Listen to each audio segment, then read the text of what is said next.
All right, guys, we're heading into Space Day 2 of learning. Some of the notes that you're going to want to take are included right here. So as we get to these things, you're going to want to add information about Houston and NASA, Neil Armstrong, important and interesting inventions. So we're going to go over a whole bunch, but just pick a few that really interest you. And then at the very end, you'll be thanking the space program for something that they've created. So as we're moving through this, these are the things that you're going to want to take note of. So we're going to start by looking at this next slide that's coming up. And as we're looking at it, I want you to think about all of the things that they have in common. So you have the Houston Astros, the Houston Rockets, Orbit, and Planet Ford. So probably based on the title of everything that we've been learning, you're thinking, well, space, obviously, right? But it's also Houston. So Houston, Texas is Space City, kind of like what we learned about a little bit yesterday. At the end of the 1950s and into the 1960s, America's fascination with everything space-related became a part of popular culture, as we just saw, Houston Astros, Houston Rockets. NASA in Houston became the center of it all. Like we learned yesterday, NASA had that training center in Clear Lake.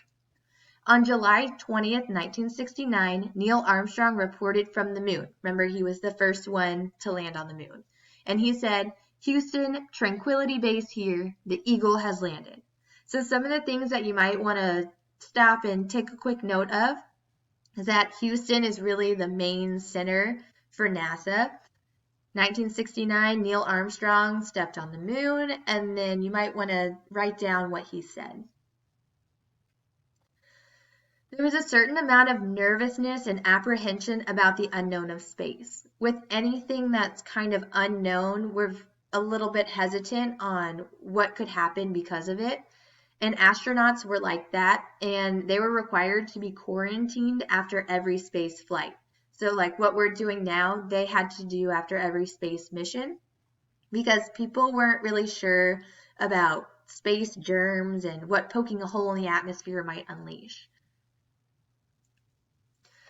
So as we mentioned a little bit earlier, popular culture really took on this space race fever, and you'll see it in a lot of their media.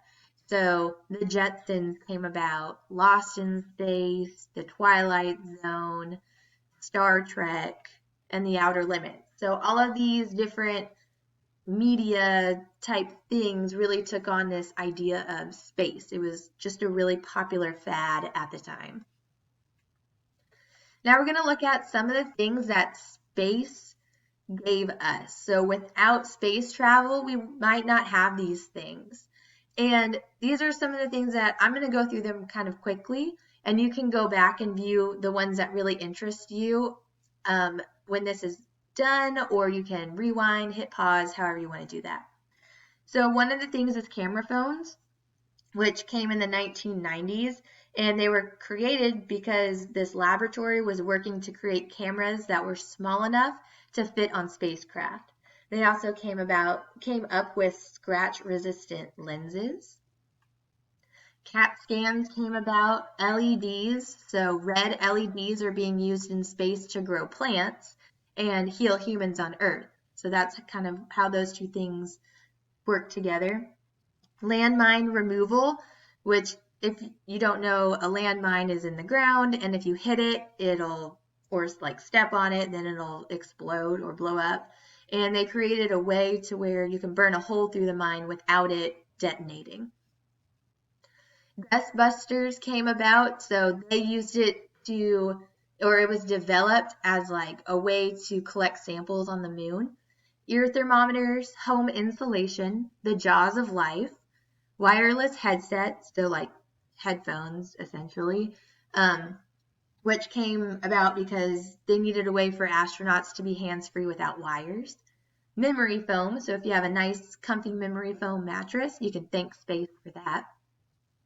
Athletic shoes, which a former NASA engineer first pitched that idea. Foil blankets, which are used in like extreme temperatures. water purification systems. So if you have a pool or swim in like a recreational pool, this is used to kill bacteria. Artificial limbs, a computer mouse, which came about because they were looking for a way to make computers more interactive, and so that led eventually to the mouse. Portable computers, freeze-dried food, adjustable smoke detector, and then baby formula. So you can go back and view the ones that really interest you, add those to your notes, and then you're going to thank the space program for one of those things or a couple of those things that they've given you. So thanks space program for my, and then one of those things that we talked about. When you're finished and you've finished all of those notes from the first page, you can submit them to Canvas.